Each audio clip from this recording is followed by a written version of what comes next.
میں یہ بات کتنی دفعہ ریپیٹ کر چکا ہوں کہ جب آپ شیعہ مسلک کے ایک متاخر محدث اعظم جناب مجلسی رضوان اللہ تعالیٰ علیہ کو نہیں سمجھ سکتے، جب آپ غلام کو نہیں سمجھ سکتے، میرے امام کو کیسے سمجھیں گے؟ کاش کہ مفتی اسحاق صاحب صحیح طرح سے علامہ مجلسی رضوان اللہ تعالیٰ علیہ کی کتابوں کا مطالعہ کر کے یہ ویڈیو ریکارڈ کرواتے۔ اعوذ باللہ من الشیطان الرجیم، بسم اللہ الرحمن الرحیم، اللہم صلی علی محمد و آل محمد وعجل فرج آل محمد ولانا دعوم۔ تمام مومنین کو یا علی مدد، والسلام علیکم ورحمۃ اللہ وبرکاتہ۔ سامعین گرامی قدر، امام مجتبیٰ صلوات اللہ علیہ پر ہماری جو سیریز چل رہی ہے اس کا آج لاسٹ ایپیسوڈ ہے۔ ویڈیو ٹائٹل ڈیفینیٹلی آپ لوگ دیکھ چکے ہیں۔ حضرت عائشہ کا امام مجتبیٰ صلوات اللہ علیہ کے جنازے کی تدفین در حرم رسول سے منع کرنا، گو کہ ہم اس ٹاپک پر پہلے بھی ویڈیو بنا چکے ہیں اور تفصیل کے ساتھ ہم نے اسے باقاعدہ طور پر کور کیا تھا، لیکن کچھ ایک آدھ چیزیں جو رہ گئی تھیں، بالخصوص دلائل کا زیادہ ہونا، روایات کی وثاقت اور دیگر معاملات، وہ بھی پینڈنگ تھا۔ حال ہی میں ہمارے کچھ مومن بھائیوں نے ہم تک ایک ویڈیو پہنچائی ہے جس میں مفتی اسحاق مرحوم وہ یہ کہہ رہے تھے کہ یہ روایت حضرت عائشہ کا امام مجتبیٰ صلوات اللہ علیہ کے جنازے کو رسول اللہ صلی اللہ علیہ وسلم کے حرم میں دفن ہونے سے روکنا یا پھر اس طرح کی جو روایت ہے، یہ شیعہ محدثین کے نزدیک بھی مقبول نہیں ہے۔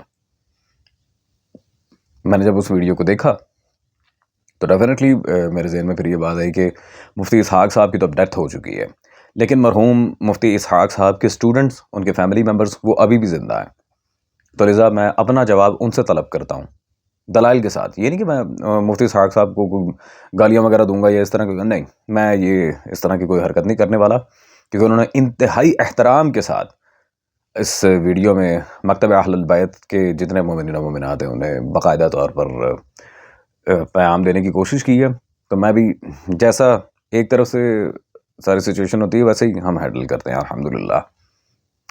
تو وقت ضائع کے بغیر ہم چلتے ہیں مفتی اسحاق صاحب کی ویڈیو کی طرف، اور اس کے بعد انشاءاللہ تبارک و تعالیٰ بفضل مولا علی صلوات اللہ علیہ آپ کے سامنے یہ وضاحت کریں گے کہ مفتی اسحاق کو بہت زیادہ غلطی لگی ہے اس معاملے میں۔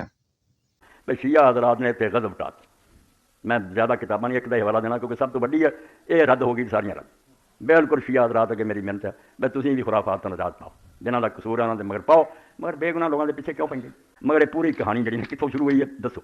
313 اور 320 صفحے لگ جانی نال اشرا حال کی ہے ہر حدیث ثالث ضعیف۔ میں اس بندے دا حوالہ دے رہا جس تو وڈا صحابہ کرام دا دشمن کوئی پیدا نہیں، علامہ مجلسی، سوائے لعنت نے ذکر نہیں کیتا، اس کوٹ دل چ بھر گئی گل، مگر منیا انہیں کہ روایت ضعیف۔ جی سامعین گرامی قدر، ڈیفینیٹلی آپ نے مفتی اسحاق صاحب کی ویڈیو دیکھ لی ہوگی۔ اب یہاں پر جو سب سے زیادہ حامل اہمیت نقطہ ہے، مفتی اسحاق صاحب نے پہلے تو ہاتھ جوڑ جوڑ کر شیعہ مومنین کے سامنے بات کی تھی کہ خدا را یہ روایات کی چھان پٹک کیا کریں، تحقیق کیا کریں، اور اگر اتنے احترام سے کوئی بات کرتا تو ڈیفینیٹلی ہم اس سے ڈبل احترام شو کرتے ہیں آگے سے۔ مفتی اسحاق صاحب نے جو بات کی ہے وہ لٹرلی میرے دل کو بھی لگی ہے کہ تحقیق کرنی چاہیے، اور الحمدللہ ہم تو کر ہی رہے ہیں۔ خیر، طالب علم ہے ایک ادنا سے مکتب اہل البیت کے، لیکن کاش کہ مفتی اسحاق صاحب صحیح طرح سے علامہ مجلسی رضوان اللہ تعالیٰ علیہ کی کتابوں کا مطالعہ کر کے یہ ویڈیو ریکارڈ کرواتے۔ میرا تو لقود سے جو القافی کی شرح لکھی تھی علامہ مجلسی رضوان اللہ تعالیٰ علیہ نے، مفتی اسحاق صاحب نے جو عبارت پڑھی ہے کہ ٹھیک ہے انہوں نے اس روایت کو ضعیف کہا ہے، لیکن علامہ مجلسی رضوان اللہ تعالیٰ علیہ کو سمجھنے کے لیے ابھی انہیں بہت ٹائم درکار تھا کہ پہلے ہی دنیا سے چلے گئے ہیں۔ علامہ مجلسی رضوان اللہ تعالیٰ علیہ نے ایک سند کو ضعیف کہا، اس پر کلام ہے۔ دوسرا، انہوں نے خود اپنی کتاب میں اس واقعہ کو نقل کیا ہے، یہ ان کی کتاب بحار الانوار شریف موجود ہے، امام مجتبیٰ پر جلد نمبر 10 صفحہ نمبر 393 میں جو باب نمبر 7 ہے وہ ہے ہی یہ سبب وفات اور حضرت عائشہ کا یوم بغل خچر والا دن۔ یہ عیون المعجزات سے الگ سند سے، الگ حوالے سے، الگ طریق سے باقاعدہ طور پہ علامہ مجلسی رضوان اللہ تعالیٰ علیہ اپنی کتاب بحار شریف میں لے کر آئے ہیں۔ جی سامعین، جواب آیا کہ نہیں آیا پھر علامہ مجلسی رضوان اللہ تعالیٰ علیہ کی جرح کا؟ میں یہ بات کتنی دفعہ ریپیٹ کر چکا ہوں کہ جب آپ شیعہ مسلک کے ایک متاخر محدث اعظم جناب مجلسی رضوان اللہ تعالیٰ علیہ کو نہیں سمجھ سکتے، جب آپ غلام کو نہیں سمجھ سکتے، میرے امام کو کیسے سمجھیں گے؟ جواب آیا کہ نہیں آیا پھر؟ بالکل لڑنے والی بات نہیں ہے۔ میں مفتی اسحاق صاحب کی بات سے 100% ایگری کرتا ہوں، کہ شیعہ سنی بھائی میں چلے سید ہو کے آپ کے سامنے ہاتھ جوڑ کے کہہ رہا ہوں خدا را، میں بھی آپ سے یہ کہتا ہوں کہ بالکل بالکل بالکل ملوانوں کے پیچھے لا کے آپ کو لڑنے کی ضرورت نہیں ہے. اختلاف رکھیں، عقائد کا اختلاف وہ اپنی جگہ، لیکن اس اختلاف کو لڑائی اور فتنے کا رنگ اختیار نہ کرنے دیں. مولا حسن سے صرف ہم نہیں محبت کرتے، وہ آپ کے بھی ہیں.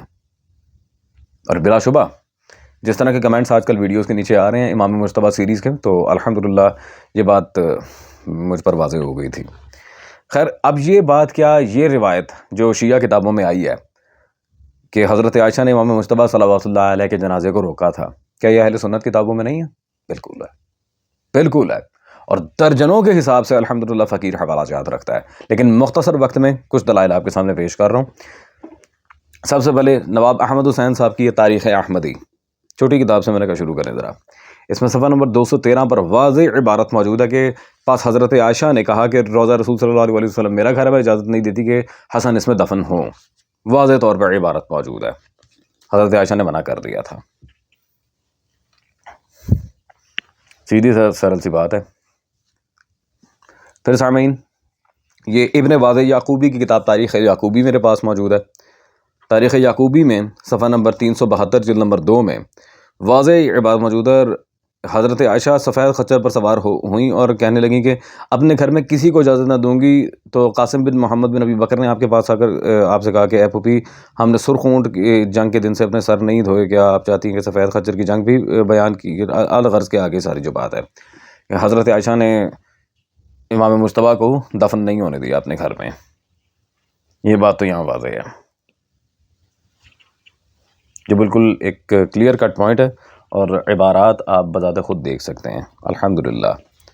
پھر سامعین، ویسے تو اگر میں اس طرح دلائل دکھاتا جاؤں تو ایک لمبی فہرست ہے دلائل کی، لیکن ایک ٹاپک، ایک پوائنٹ ایسا آتا ہے کہ ہاتھی کے پاؤں میں سب کا پاؤں، ایک پوائنٹ ایسا آ جاتا ہے. وہ کیا ہے؟ وہ میں آپ کے سامنے وضاحت کرتا ہوں کہ یہ جو روایات ہم دکھا رہے ہیں کیا یہ ثقہ روات سے مروی ہیں؟ علامہ مجلسی رضوان اللہ تعالیٰ علیہ کی جرح تو جواب آ گیا، لیکن جو روایات ہم دکھا رہے ہیں کیا یہ ثقہ روات سے مروی ہیں یا اس میں کوئی ملی بھگت ہے؟ کل کو کہیں گے کہ جی ان کی وثاقت کہیں نہیں ہے یا ایسی کوئی بات ہے. تو یہ الحمدللہ یہ عاصم کوفی کی تاریخ عاصم کوفی ہمارے پاس موجود ہے. اس وقت متقدم علماء اہل سنت میں سے یا شافعی المسلک تھے.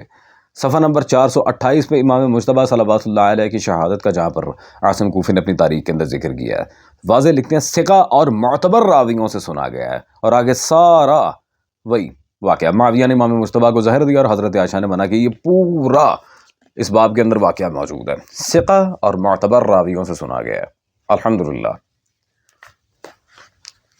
پھر سامعین، ایک اعتراض وارد ہوگا جی یہ عاصم کوفی کون ہے جس کی تاریخ کا آپ نے حوالہ دیا ہے، اس نے وثاقت دے دی، کیا یہ اہل سنت تھا؟ جلد نمبر اول مطبوعہ بیروت میرے ہاتھ میں موجود ہے، کتاب العالم خیر الدین زرکلی کی، صفحہ نمبر 206. واضح آپ دیکھ سکتے ہیں احمد بن محمد بن علی بن عاصم الکوفی، ٹھیک ہے، ان کا اجلہ علماء اہل سنت میں ذکر بھی ہے اور ان کی کتاب تاریخ عاصم کا بھی تذکرہ ان کی کتب میں موجود ہے الحمدللہ. کتاب بھی ثابت ہے اور مصنف بھی اہل سنت ہی کا ہے، یہ بات یہاں پہ بالکل واضح طور پر موجود ہے. تو سامعین گرامی قدر، ان شارٹ کی جتنی بھی روایات ہیں کہ حضرت عائشہ نے امام مجتبیٰ صلوات اللہ علیہ کے جنازے کو روکا تھا اور دیگر جو معاملات تھے جیسے تیر وغیرہ چلانا، وہ ہم پہلے بیان کر چکے ہیں. اس میں کسی قسم کی کوئی قباحت نہیں ہے اور یہ بالکل ثابت ہے. خیر، اس امر میں ایک وضاحت ضرور کرنا چاہوں گا کہ مفتی اسحاق صاحب بھی الحمدللہ ان میں سے ایک کتاب کو ایٹ لیسٹ اپنے ہاں ذکر کر کے پھنس چکے تھے. جیسے کہ میں نے پہلے وضاحت کی ہے کہ اگر تو یہ زندہ ہوتے تو ڈائریکٹلی بات ہو جاتی، لیکن اب کیا کہہ سکتے ہیں. خیر، یہ عماد الدین ابی الفدا اہل سنت کے ایک امام ہیں، ان کی کتاب تاریخ ابی الفدا میرے پاس موجود ہے، جلد نمبر اول، اور اس میں صفحہ نمبر 329 پر یہاں پہ بالکل واضح وہی روایت موجود ہے. تو حضرت عائشہ نے کہا کہ یہ گھر تو میرا گھر ہے اور میں اس میں دفن کرنے کی اجازت نہیں دوں گی، تو بالآخر ان کو جنت البقیع میں دفن کیا. اللہ اکبر. امام مجتبیٰ کو رسول اللہ صلی اللہ علیہ وسلم کے پاس دفن نہیں ہونے دیا گیا. اور سامعین، اس سے مفتی اسحاق صاحب کی اس کتاب تاریخ ابی الفدا سے کیا ریلیونس ہے مفتی اسحاق صاحب کی، یہ میں آپ کے سامنے واضح کرتا ہوں۔ یہ مفتی اسحاق صاحب کی اپنی کتاب مقصد حسین صلوات اللہ علیہ اس وقت میرے پاس موجود ہے، اور اس کتاب میں درجنوں جگہ انہوں نے اس مورخ کو کوٹ کیا باقاعدہ، جیسے کہ صفحہ نمبر 182 پر مشہور مورخ ابو الفدا عماد الدین اسماعیل شافعی، ٹھیک ہے جی، اور ان کی کتاب المختصر، یہ تاریخ ابو الفدا کا بھی یہاں تذکرہ موجود ہے۔ الحمدللہ حافظ ابو الفدا کا تذکرہ انہیں شافعی المسلک بھی قرار دیا اپنی کتاب میں، ان کی توثیق بھی دی ہے، اور ان سے روایات بھی لی ہیں مفتی اسحاق نے جنہوں نے یہ بات کی ہے۔ تو یہ بالکل سامعین گرامی قدر شیعہ سنی برادران، یہ بالکل ایک واضح اور صریح مسئلہ ہے، اس میں کوئی شک کی گنجائش نہیں ہے، کیونکہ سکہ راویوں سے مروی ہے، جیسے کہ خود ان کے گھر کا مورخ اس بات کو، اور متقدم مورخ اس بات کو باقاعدہ ایکسیپٹ کر چکا ہے۔ اب رہ گیا ایک مسئلہ، حضرت عائشہ کی جو وصیت علماء اہل سنت نے درج کی ہے اپنی کتابوں میں، وہ کیا تھی؟ اس سے یہ مسئلہ بالکل واضح ہو جائے گا، کیونکہ بعض اوقات کنایات تصریح سے زیادہ کام کر جاتے ہیں۔ یہ علامہ سلیمان ندوی صاحب کی کتاب سیرت عائشہ میرے پاس موجود ہے اس وقت، صفحہ نمبر 142 پہ وفات کے چیپٹر میں انہوں نے واضح طور پر لکھا، مرض الموت میں وصیت کی کہ اس حجرے میں حضرت صلی اللہ علیہ وسلم کے ساتھ مجھے دفن نہ کرنا، میں نے ایک جرم کیا ہے، مجھے دیگر ازواج مطہرات کے ساتھ جنت البقیع میں دفن کرنا، میں نے جرم کیا، گناہ نہیں، غلطی نہیں، جرم کیا ہے۔ اللہ اکبر، جرم۔ یہ عبارت بالکل آپ کے سامنے واضح طور پر موجود ہے۔ اور سامعین گرامی قدر، ایک بات یاد رہے، خطا کار کی بخشش ہو سکتی ہے، گناہ گار کی بھی بخشش ہو سکتی ہے، مجرم کی بخشش نہیں ہے، مجرم کی بخشش نہیں ہے عند اللہ، کیونکہ اگر مجرم کی بخشش ہو سکتی ہے تو بروز محشر قاتلان حسین بھی بخشش کلیم کر سکتے ہیں، مجرم کی بخشش نہیں ہے۔ اللہ اکبر۔ چلیں میں آیت پڑھ دیتا ہوں اس بارے میں۔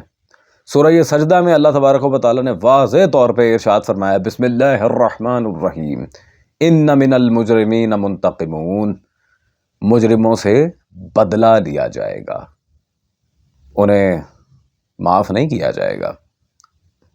And as per the narration, سامعین گرامی قدر، حضرت عائشہ نے واضح طور پہ اس چیز کو ایکسیپٹ کیا کہ انہوں نے جرم کیا تھا۔ اب وہ کون سا جرم تھا؟ رسول اللہ صلی اللہ علیہ وسلم کے لحاظ سے تھا، مولا علی کے لحاظ سے تھا، یا امام مجتبیٰ کے لحاظ سے تھا؟ یہ فیصلہ میں چھوڑتا ہوں منصف مزاج برادران و علماء اہل سنت کے سامنے، فیصلہ آپ کر لیں کہ وہ جرم کون سا جس پہ حضرت عائشہ اتنی نادم تھیں کہ اپنے حجرے میں خود کو دفن ہونے کی وصیت نہیں کی کہ مجھے نبی صلی اللہ علیہ وسلم کے ساتھ دفن نہ کرنا۔ یہ فیصلہ اب آپ لوگ خود کر لیں، اور مجھے اجازت دیں۔ آج امام مجتبیٰ صلوات اللہ علیہ پر اس سال ہماری سیریز کا آخری ایپیسوڈ تھا، اور انشاءاللہ تبارک و تعالیٰ بشرط زندگی اگر تو اگلے سال امام زمانہ عجل اللہ تعالیٰ فرج الشریف نے فقیر کو زندگی عطا کی تو دوبارہ آپ کی خدمت میں حاضر ہوں گے۔ Till then take great care of yourself, all of you. امام مجتبیٰ کی امان میں رہیں۔